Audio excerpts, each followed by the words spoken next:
The school was started to respond to the big number of shortage of health workers which we're seeing at the hospital, and many of them were ladies. And even the kind of arrangement of our community here in Uganda, you'd find that most of the people who take care of the sick are the women.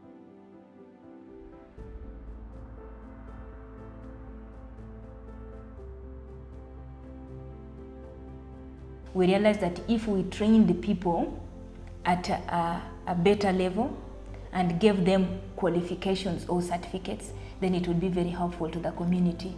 We did a campaign in the community to bring mainly people from around, and we got 11 students who joined, but out of those 11 students, only 2 were ladies.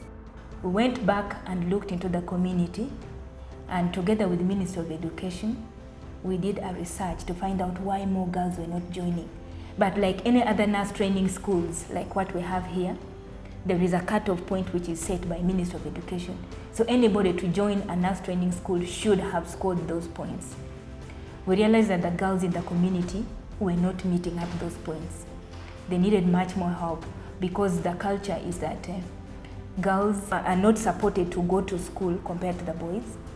So what happens is that if, for example, I had 2 children and one is a boy and the other is a girl, even if the boy is the second born, what would happen is that the girl would be left to stay home and forced into early marriage.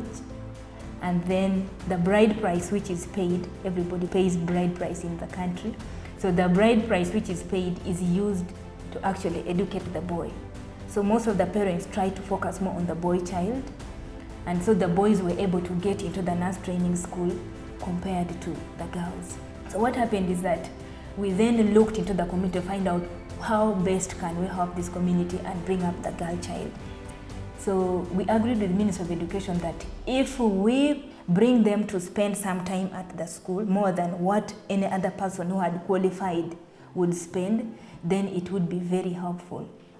So the people who scored the right points to enter any other nurse training schools in the country actually would spend 3 years. Now these girls who have dropped off, even anybody who has dropped off at that lower level, then would come in and spend 4.5 years. So when we talked to Ministry of Education and they agreed to that, we felt this was a breakthrough. And we went back into the community, we told them, look here, you can support the girl. You can bring this girl inside the nurse training school and will qualify after 4.5 years. And when we did that, the number changed.